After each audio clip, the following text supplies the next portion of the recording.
hands down. So we've come here for you. Do you go to galleries much?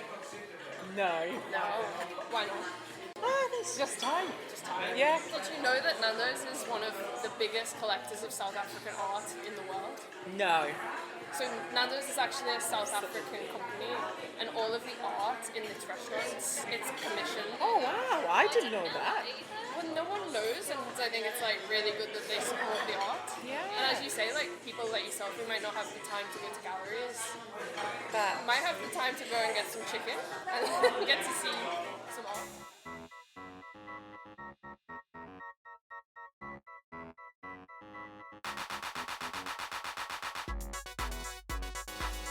White hue.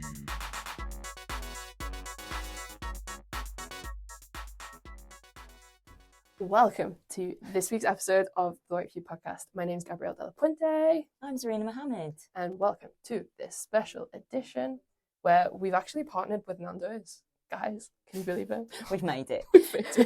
We've partnered with Nando's to discuss their absolutely wild relationship with art. So before we get to that, what is Nando's for anyone who doesn't know? Nando's is a restaurant chain. It's like a staple part of literally every British high street up and down the country. They started up in 1987 in Johannesburg. Joburg, which is Joburg. what we learned to call it today when we speak to all the South African artists. I thought of it as like quite a specifically British thing. Mm. You know what I mean? Cheeky Nando's. Yeah, but it's not British even lads love British. them. Zarina had her first date there. I had my first date in a Nando's ever, yeah. That's so cute. I used to also go there all the time Yeah. when we were in uni, and we went there once, and like there was a group of lads of all different ages and styles on the table next to us. We were eating our food, but we were also like, who are they? Like, how do these people know each other? And I just remember us in the end being like, we've got to ask. Like, we can't just obsess over this. And we spoke to them, and they were Bus drivers. and it made so much sense. Off duty. So satisfying of an answer. But whenever me and Zarina are traveling as two art critics on the go, if we ever need to stop somewhere and eat and do some work, get our laptop out, we always go to Nando's, which is why this is such like a dream collaboration. We're really happy. And basically, we'll get to their involvement with art in a second, but I just want to ground everything that we say with this. The reason I call their relationship with art wild is because it's so unnecessary,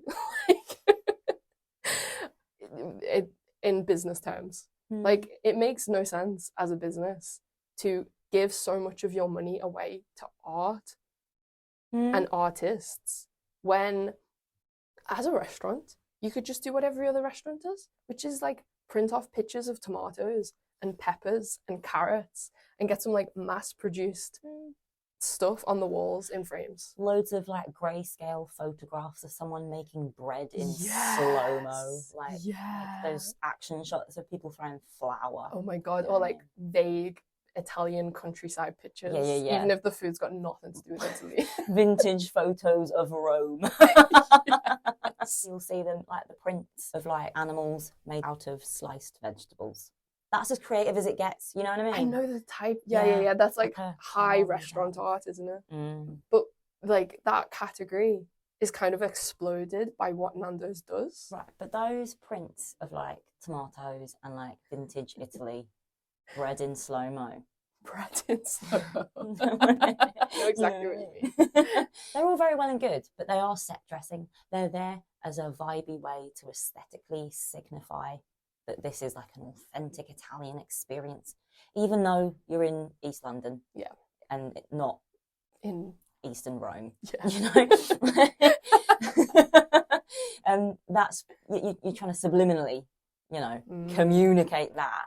The thing about the Nando's art is that it's made by an actual artist. All of them are made by actual artists. They've got a whole practice, whole creative, critical understanding of what they're doing. Mm-hmm. And it's like, it doesn't necessarily feel like they're doing it strategically to make the place seem authentically anything. Yeah. Because the artwork has no theme.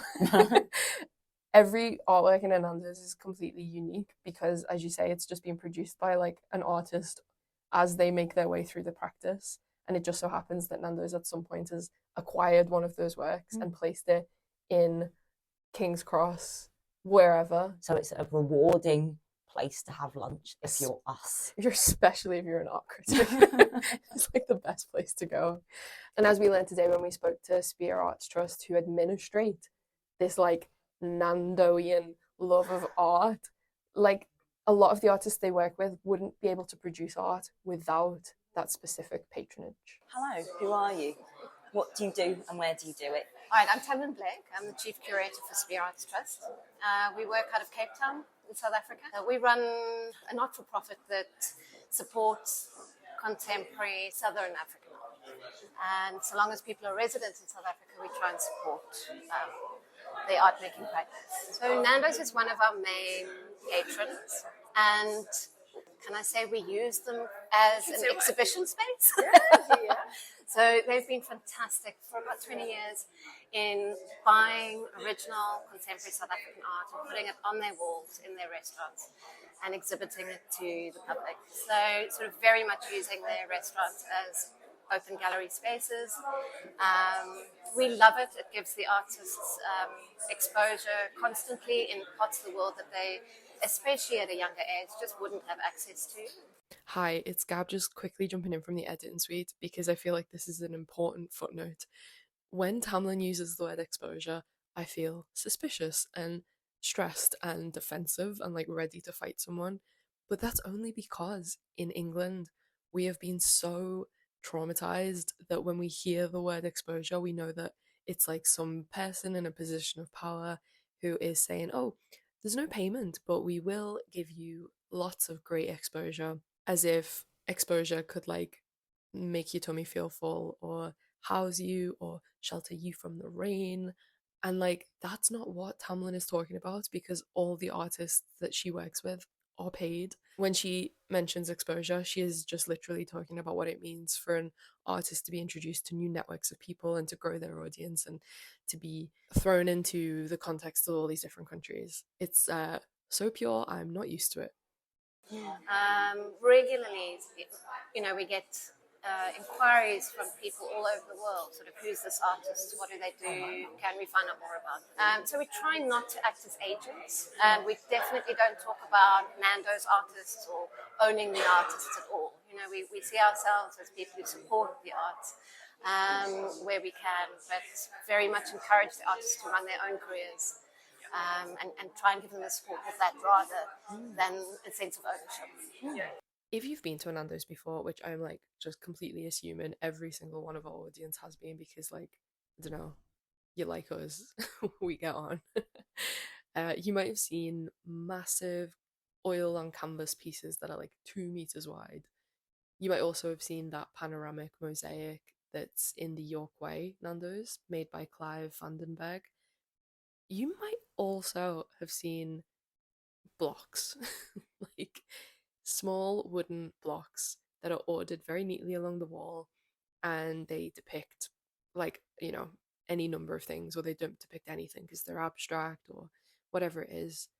They might also feature mosaics, they might be paintings, they might be drawings, they might be prints, whatever it is. Those have all come out of the entry program that Spear Arts offers. And I'm stepping in to explain it now because I think the piece that we recorded with Tamlin was just like a little bit too humble, and maybe she's so used to it, but as a critic who is interested in how artists make a living in this country, I'm like, oh, Jesus Christ. Someone else has found a way for artists to like do the thing that they want to do in a healthy setting. Why can't we have that as well? So essentially, Spear Arts selects artists in their locale, specifically people whose artist statements they find interesting, or people that they feel are really intent on being an artist and they're making art as much as they can, or they're really trying to hone their workmanship. It's people who very obviously care about art, and they'll join this program where Spear will give them, a monthly income that might cover like some materials and studio rent or whatever it is. And then they're given these 18 centimeter by 18 centimeter wooden blocks, and they're told to go and do whatever they do on this block. It's only small, and that's a very deliberate choice because they don't want people to be too intimidated, and they want to be able to see, kind of like the essence of the artist when everyone is given the same base to work on. And then there are moments when all those artists are invited into the trust to show their blocks to the curators. If the curators maybe aren't completely sold on something, then the artist will be given some feedback and something that they can go away and work on in the studio.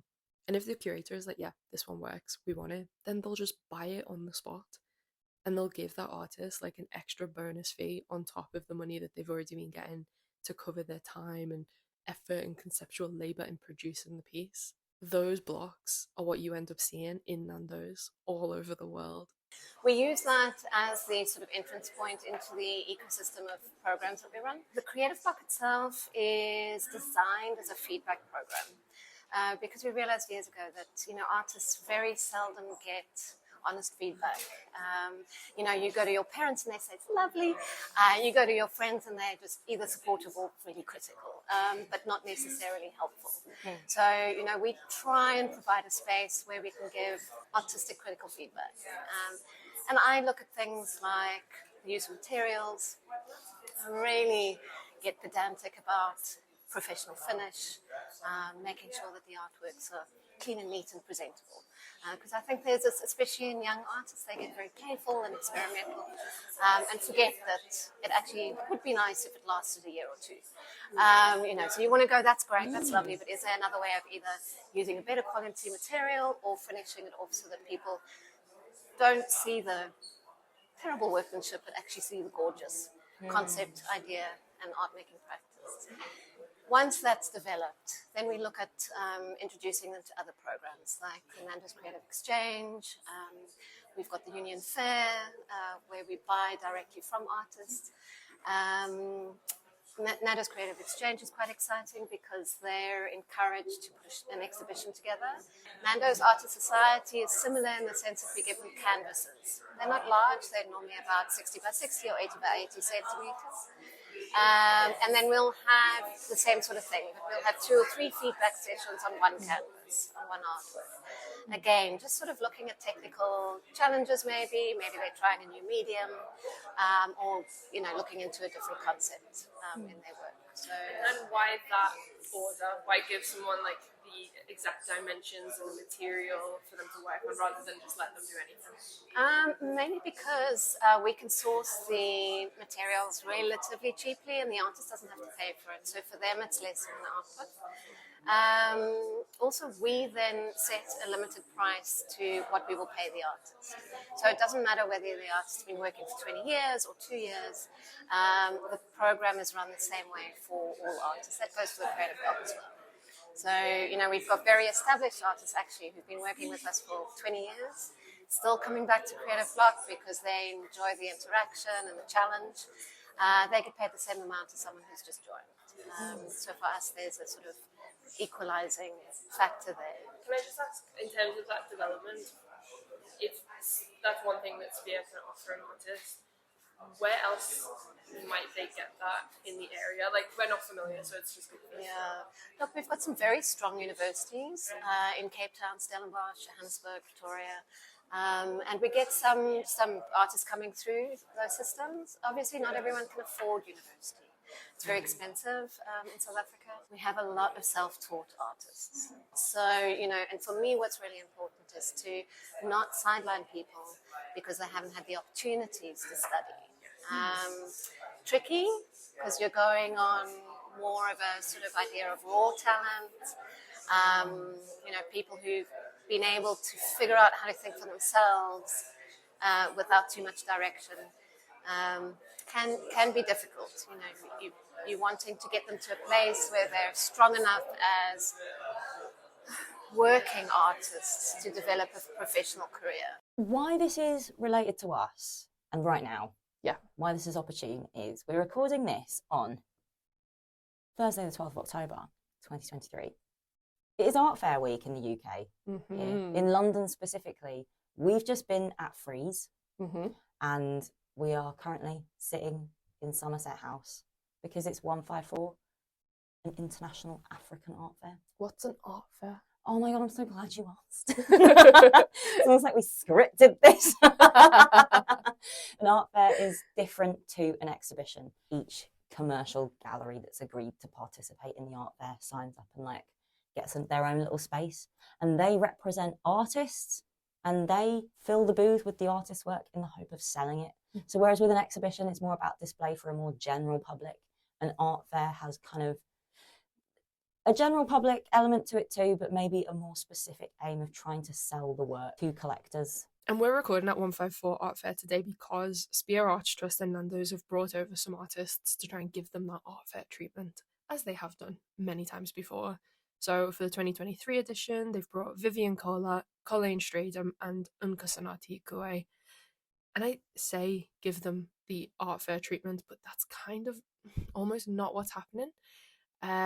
Because the art fair treatment comes with a lot of risk, comes with a lot of like, oh God, I hope we sell because we've put on this big show. We really need to sell the work. We've come all this way from South Africa. Oh my God.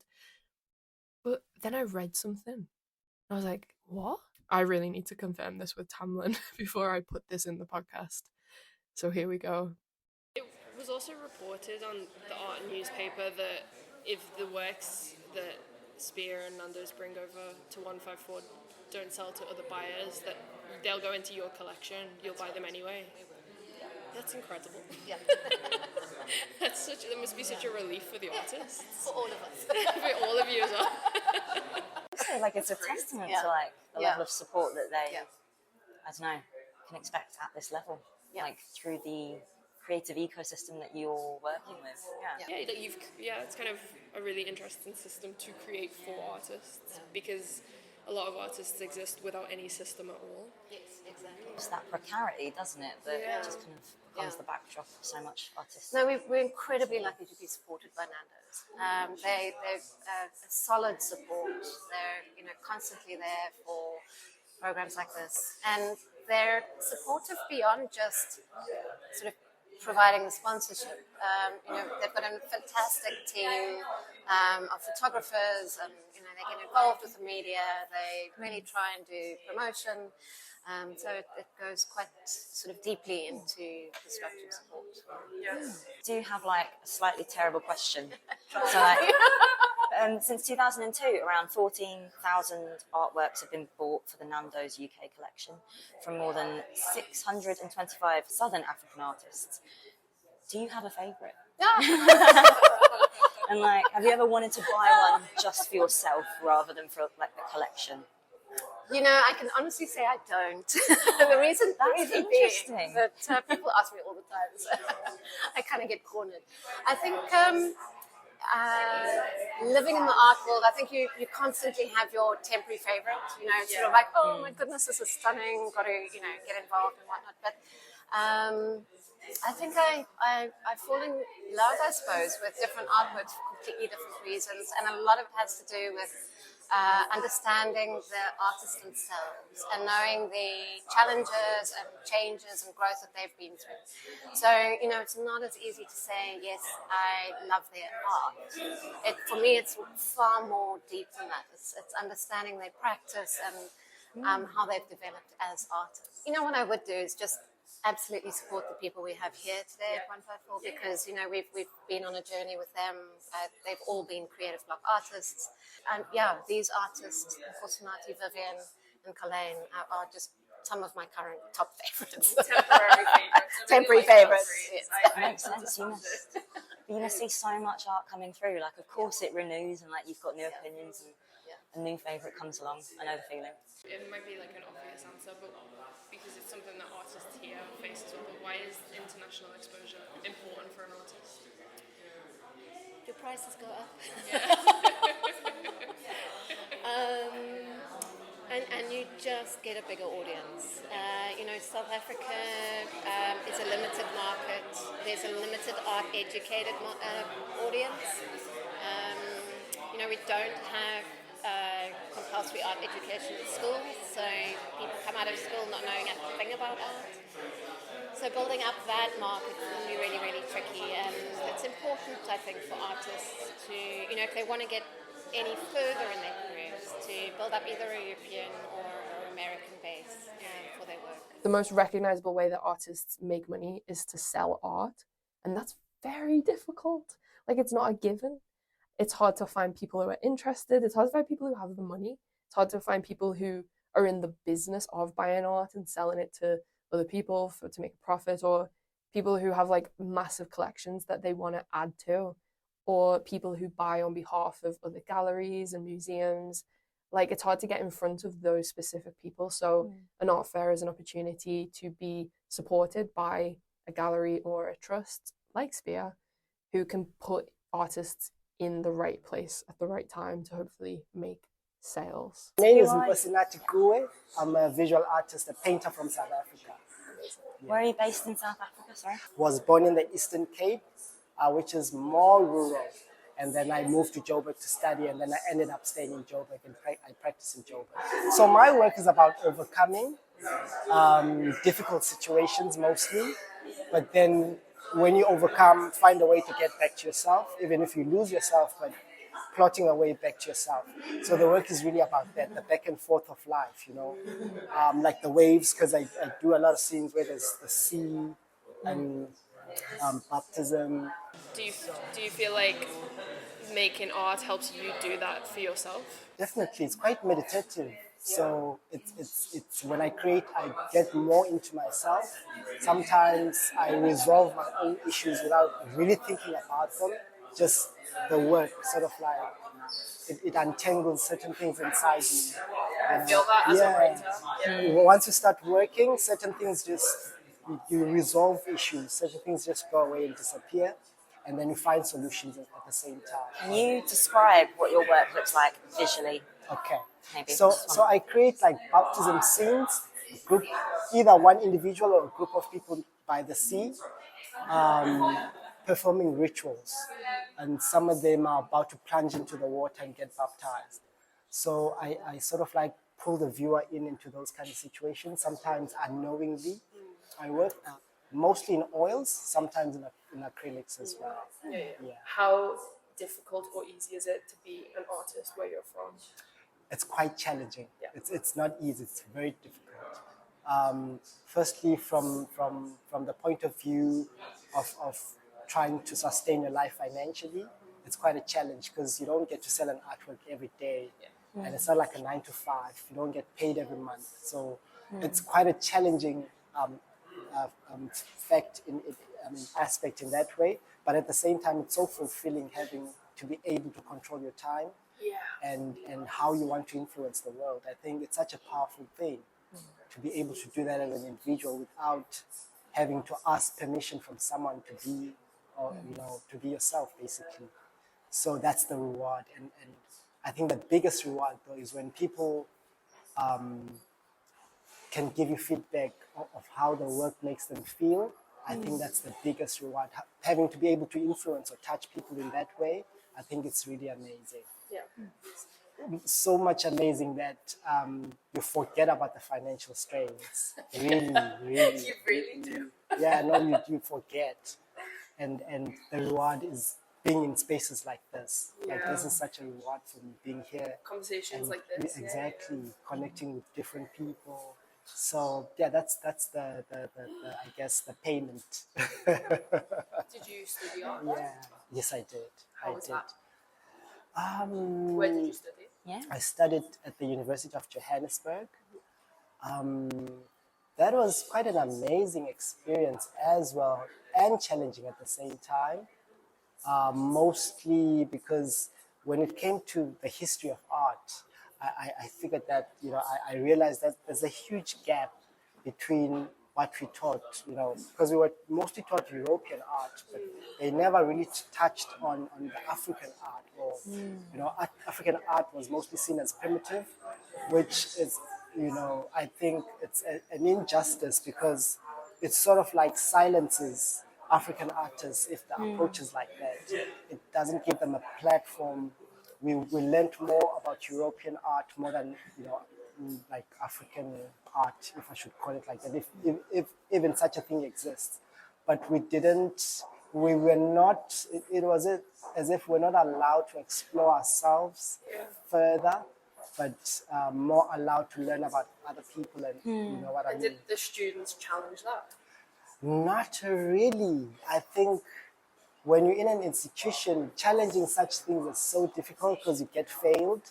But only when you come out of the institution, then you can be yourself and try to find yourself even more. Yeah. And, kind of like that for me. Only when I left the institution, I could speak about such things or even dive into such themes, African spirituality. That wasn't a thing back then when I was in varsity.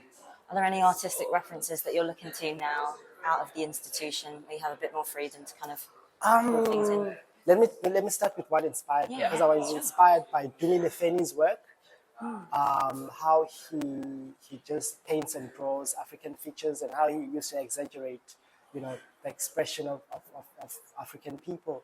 And also, Kita Kollwitz is one of my inspirations. She's a German artist. So there's a common thread between the South African political struggle and what Germany went through.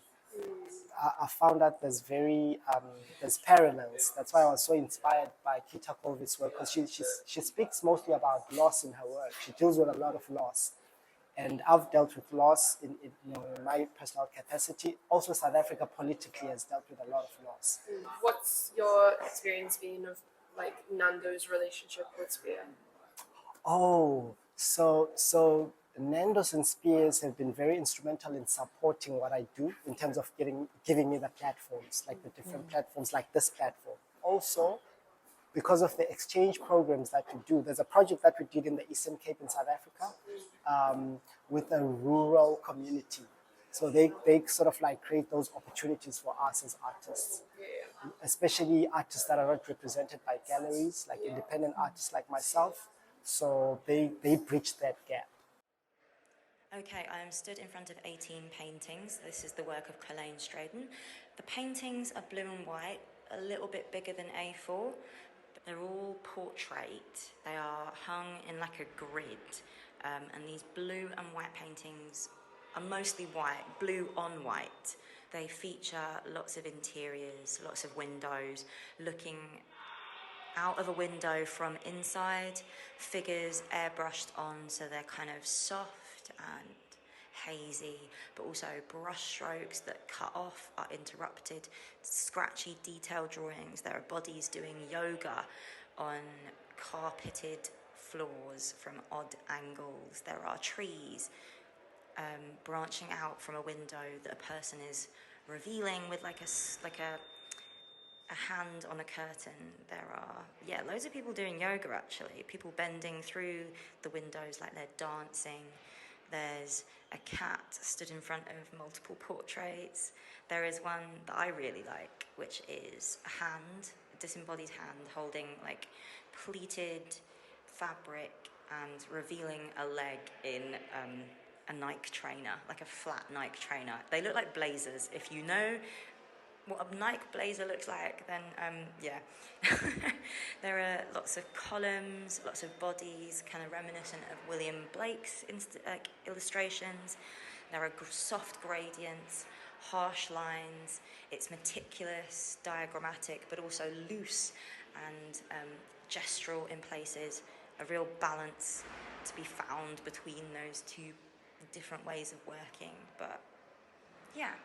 Mostly bodies, interiors, windows, grids, the diagram, the flat plane of a surface, messing around with the two-dimensionality of the painting itself.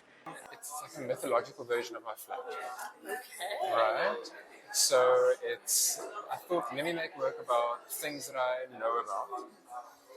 And if there's one thing I'm an authority on, it's what I do in my flat. Because I live in this bachelor flat, right? And so the bed's there, and the art kind of there. And it gets to this real sort of sense of a microcosm. And in there, I sleep, and I look out the window, and I roll around the floor, and I do some yoga. And I get late for work, and I get dressed, and I nap again. I know that your artist statement mentioned something about like Mughal miniatures, the C&E school, Japanese woodblock prints, all of which are like my favourites. I love the C&E school. I love Mughal miniatures and like the way they do that.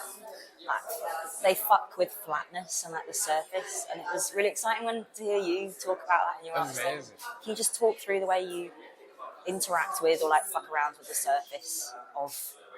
Totally, you've hit the nail on the head. That's exactly what I like about them too. But there's something nice about giving an illusion of space and doing something diagrammatic at the same time.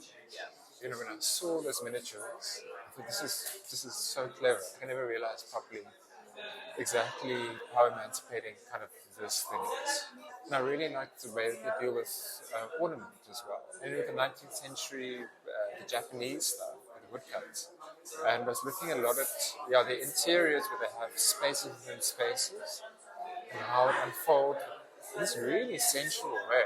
I mean, the line use is like, it's beautiful.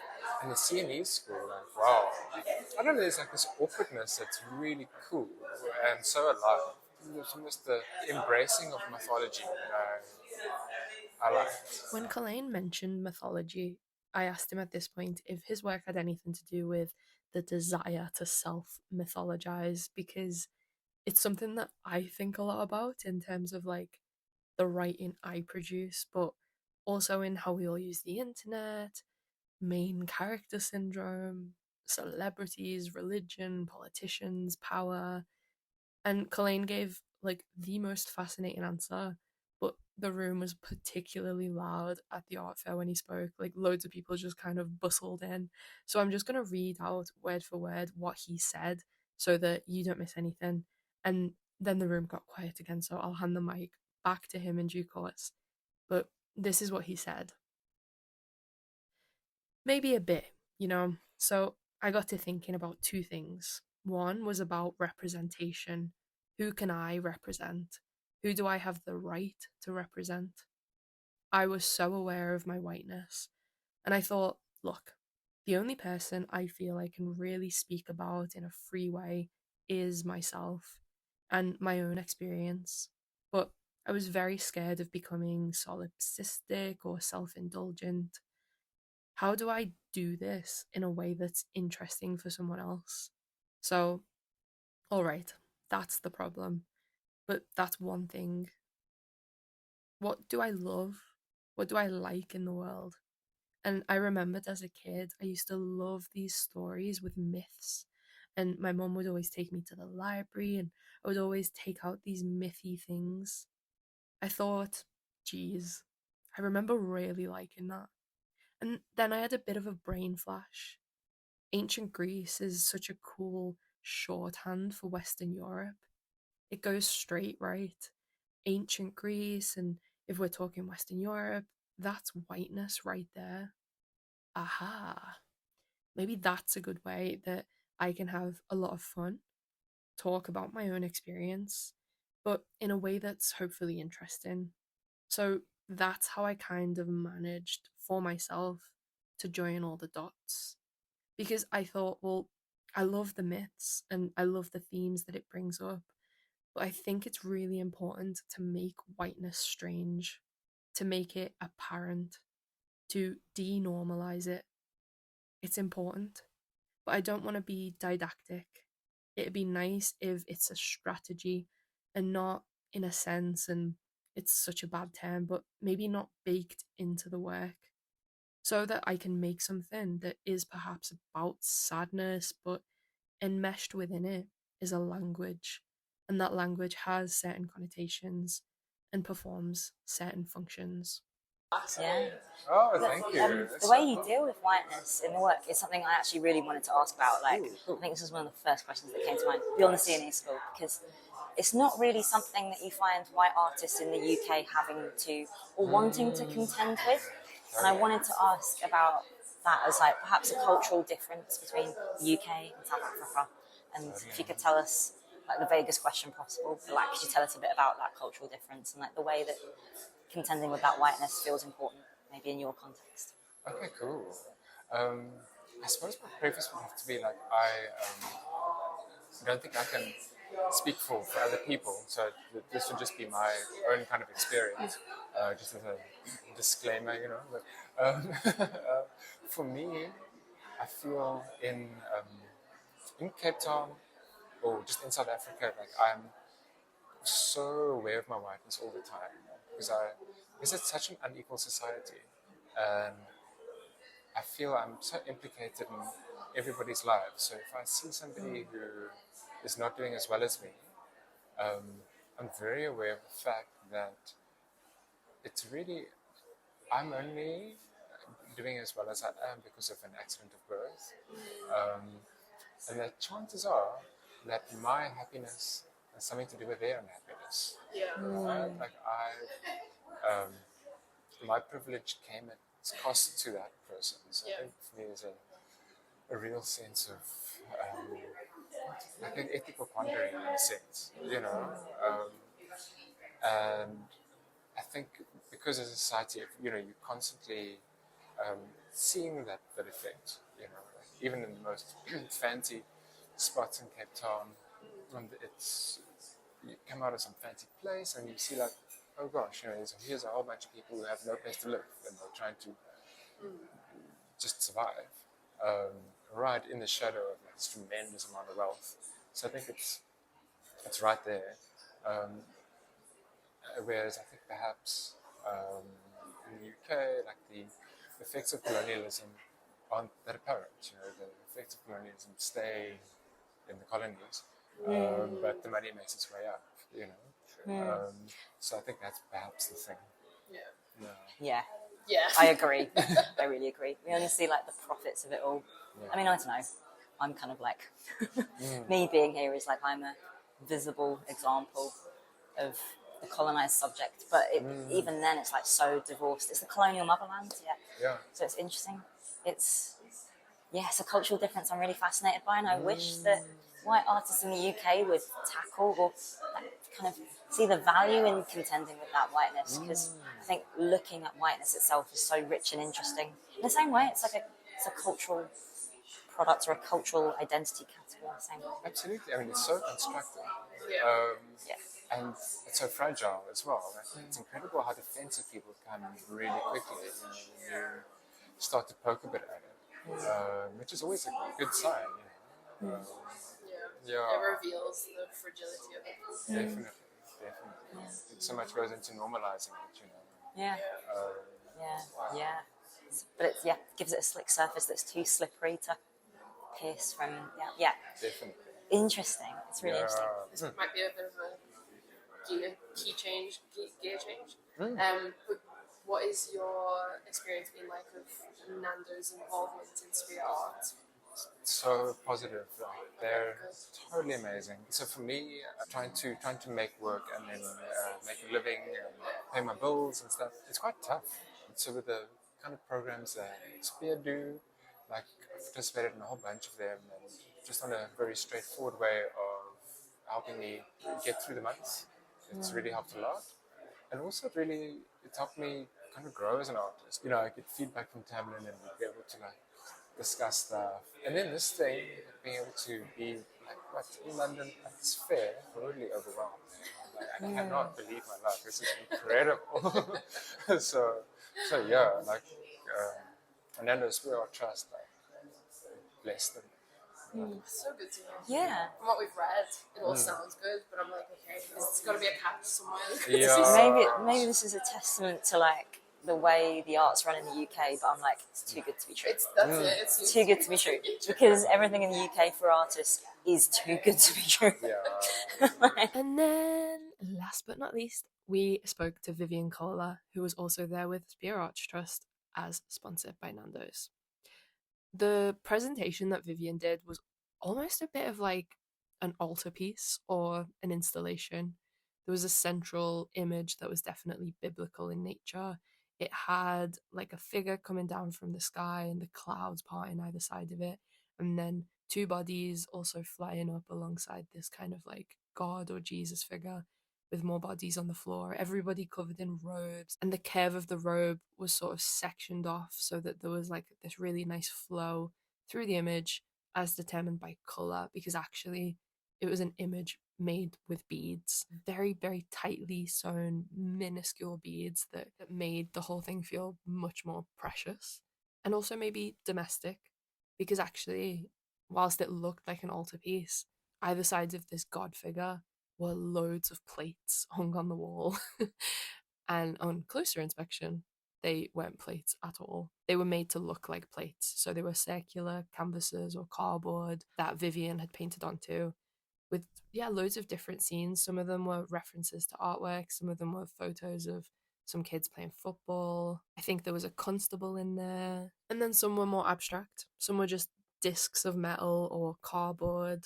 And that illusion between actual ceramic and, yeah, like the artist's trick was great. It felt fun and like homely. And yeah, like that word, because it did, it sort of reminds me of my nan's house, and like plates and religion are so important to like a family's culture that that's what decorates the walls. And yeah, we're going to be house proud about it. So we spoke to Vivian about it. My work tends to be highly process driven, and I consider myself a maker before I'm an artist. That's where I start. I love making things. So whether it's fake cardboard, which looks like real cardboard but it's not. It really looks real. No, wait, hold on. It really looks real. Shut up, hold on. That's not real. No. I need to really quickly process this. So what I do is I start with actual cardboard sculptures.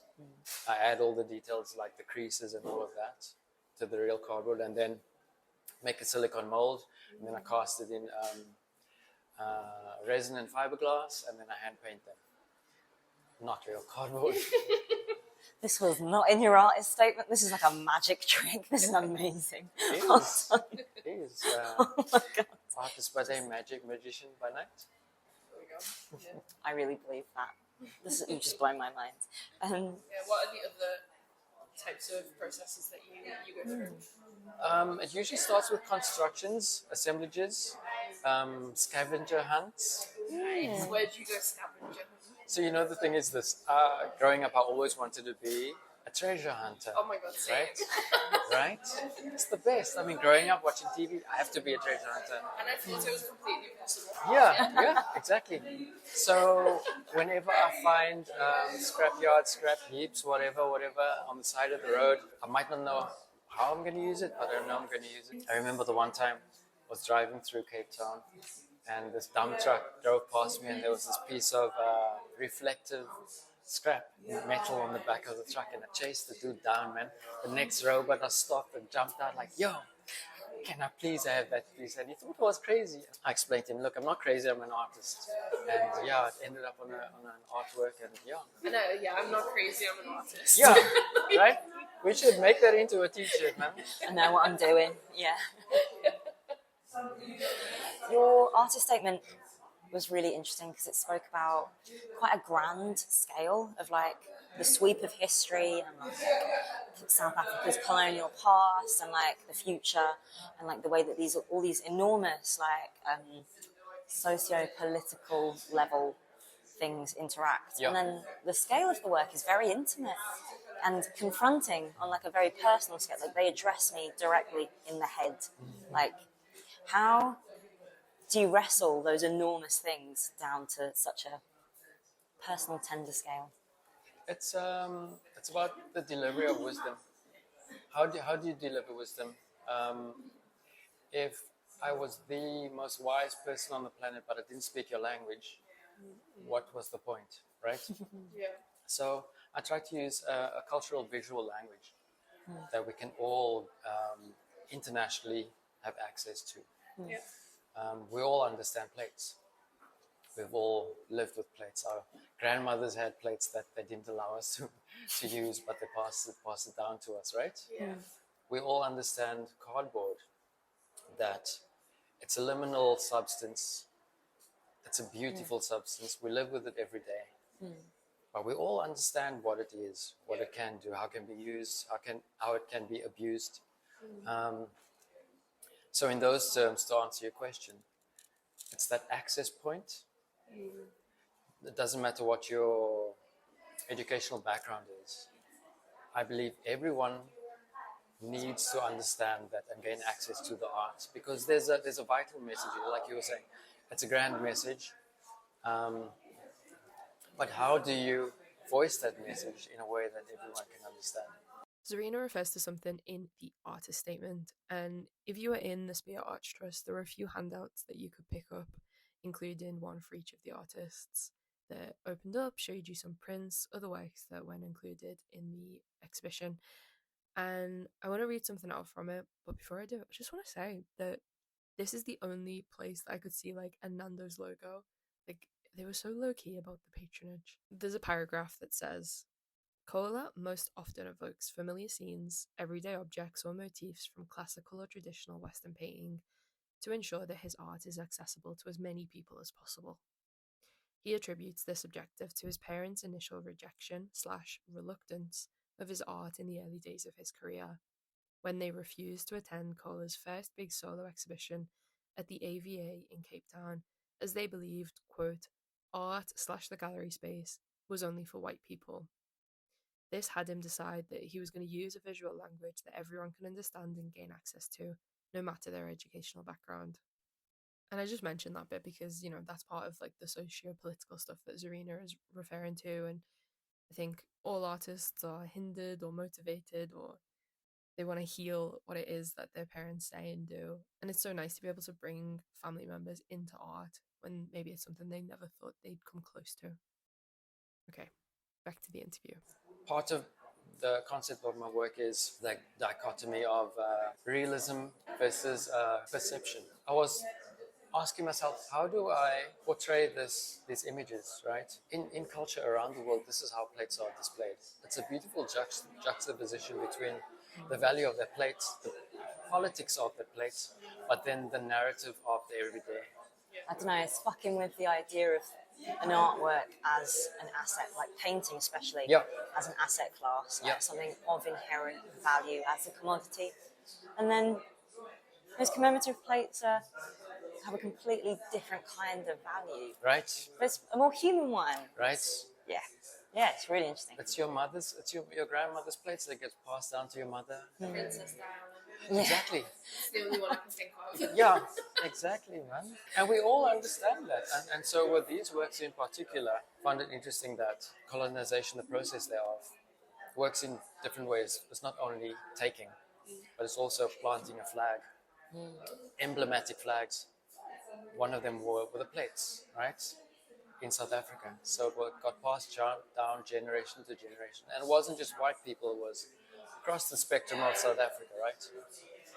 But along the way, the narrative changed from a political one to a familiar one. It became a grandmother's plates. So when you inherited them, you weren't inheriting a political statement or a political emblem. It was your grandmother's most prized possession. Or like a subconscious Yeah. narrative. Yeah. It is, but not. Yeah. It's assimilated into Yeah, Yeah. absolutely, absolutely. But the thing is this, I've now taken that emblem and I've brought it back to the soil where it came from, but I've put our narrative on it. Art is a really powerful tool, right? And you can wield it any way you want. So as an artist, you really need to choose which side of the coin you want to use your sword for, you know? For me, that's important. And we were talking earlier, before we started recording, about, I guess, what it's like to be an artist in South Africa, in Johannesburg. Like, Joburg? Joburg? People say Joburg, yeah, Joburg. yeah. Like, I'm not as familiar. I can't, like, I'm say not Joburg. allowed. Yeah, we're not on first name basis. Oh yeah. Sounds too cool. Like, but yeah, what's it like being an artist in Johannesburg, and how do you experience the arts ecology around you? South Africa is a burgeoning economy. It's not a first world country, right? So art is not on top of the list, right? So it's very hard for artists to make a living in South Africa. So Spear Arts Trust, to be honest, I would not be here without them today. Quite frankly, they gave me my start. They saw possibilities in me that the gallery system at the time didn't. But the amazing thing about it is they have a standard that they will not step down from. So artists will not sell work if their work is not up to scratch, right? Yeah. And the way that I personally and other artists have been mentored along the way, they push you, man. And they really genuinely bring out the best for you, because the way that they're thinking is they're thinking long term. They're not thinking at the point where they're standing in front of you and buying an artwork. They're thinking, where can I place this? They're thinking about the clientele as well. They're thinking about the standard in the industry that they need to bring you up to so that they can push you. It's not about, actually, no, your work is crap, go away. It's actually, no, we see possibility here. Let's work together. Let's get you to this level because there's this client we know will love your work. So organizations like the Spear Arts Trust, they're really, specifically in South Africa, and Nando's are so key. They are so important. Do they make you feel like art is a necessity for some people? That's a good question. It is, eh? Because you tend to live in a bubble, and you don't get to see outside the rest of the world. You don't know how people evaluate things, how people live, and so them introducing you to those other worlds, like, oh crap, okay, there's more to this than just painting a dream, or I don't want to say messing with paint because that undermines what we do. And make it such an important part for you. Yeah, because the thing is, this artists are mirrors for society, and that mirror is vital for the progression of society and nations. So if Nando's and Spear Arts Trust aren't there to facilitate the mentorship of these various voices, important voices in culture, those voices are going to be lost. And we do know that art is the forerunner of culture. Art changes culture, for the good or the bad. Yeah. Yeah. Without them, the mirror's a lot smaller, or it's like cloudy or something. Yeah. And it's a weird human universal, right? Like, Yeah. art has been being made since humans were humans. It's Right? an intrinsic part, I think, of the human condition. At least that's what I tell myself. Justify being an art critic. Yeah. But I think that same kind of push and pull of like wanting to be like, it's not life and death, but it is to me. Yeah. Like, I love really, when you said that, It's like I'm not crazy, I'm an artist thing. Yeah. And it feels like there's two parts of it.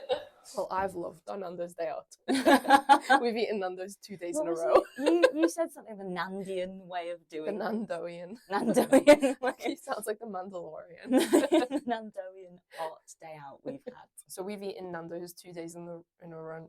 It's been great. And I've looked at some of the pieces in these restaurants / galleries and being like, oh yeah, I could totally see that in like a super slick Mayfair space for thousands and thousands of pounds.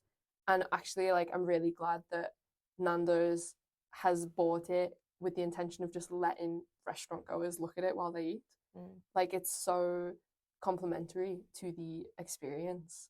And it's so pleasant that you don't have to force yourself to go through the experience of like, okay, I'm going to go to a gallery today and I'm going to like try my best to look like a clever person, and I'm going to brace myself for like the fact I need to have opinions. Like, all of that pressure is kind of stripped away. It's the white cube-ness of it is gone, because it's not in a white cube. You're placing art, you're taking art, you're saving art from the white cube. Yeah. You're giving the artist what they need, which is money. You're giving the artist what they could massively benefit from, which is an international platform. And then you're also giving the audience a much better time as well. And if you're going to a Mayfair gallery or any commercial space, you might be assumed to be going there with the intention of buying something. But I'm never going there with the intention of buying anything because I haven't got the money. When I go to Nando's, I'm going there to get chicken livers. And I'm going there to just like let the art wash over me.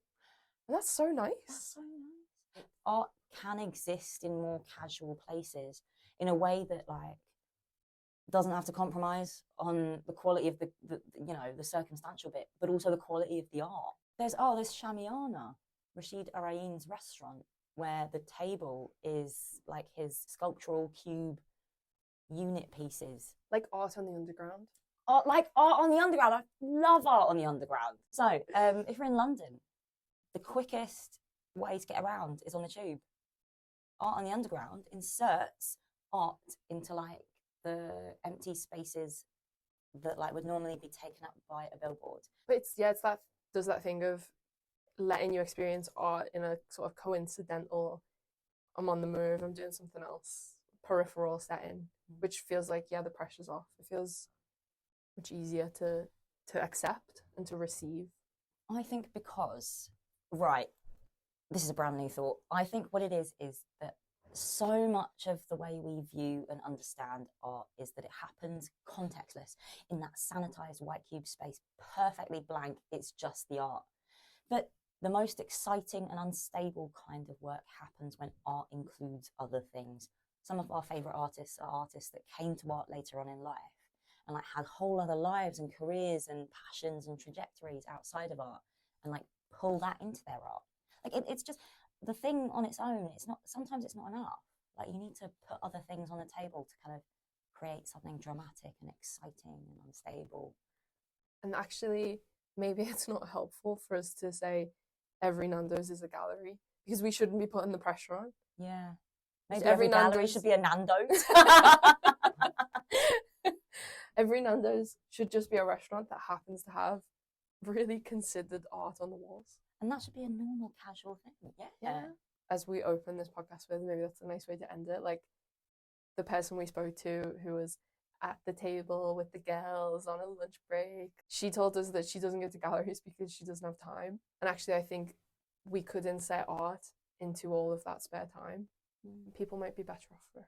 Thank you for listening to this special edition of the White Cube podcast. You can find the transcription for this on thewhitecube.com. We'll be back next week with another episode. Okay. Bye.